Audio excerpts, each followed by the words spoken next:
যখন আমি নামাজ কমপ্লিট করব, আসসালামু আলাইকুম ওয়া রাহমাতুল্লাহ, আসসালামু আলাইকুম ওয়া রাহমাতুল্লাহ, সঙ্গে সঙ্গে কি বলবো? আল্লাহু আকবার। এরপরে বলবো আস্তাগফিরুল্লাহ, আস্তাগফিরুল্লাহ, আস্তাগফিরুল্লাহ। কয়বার বললাম? তাহলে আজকে থেকে যদি কেউ না জানি, শিখে নিলাম। হাদিস প্রমাণ করে আল্লাহর রাসূল নামাজ আদায় করে সালাম ফিরে বলতেন আল্লাহু আকবার, এরপরে বলতেন আস্তাগফিরুল্লাহ, আস্তাগফিরুল্লাহ, আস্তাগফিরুল্লাহ। তাহলে পারবো না ইনশাআল্লাহ? এর রাসূল নামাজের পরে পড়তেন আল্লাহুম্মা আজিরনি মিনান নার। বলেন আল্লাহুম্মা আজিরনি মিনান নার। বলতে কঠিন না সহজ?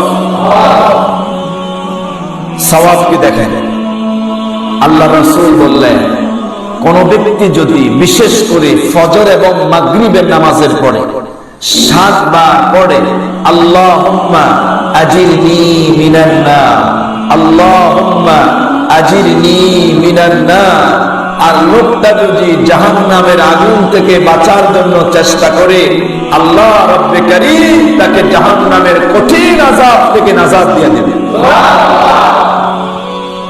দোয়াটা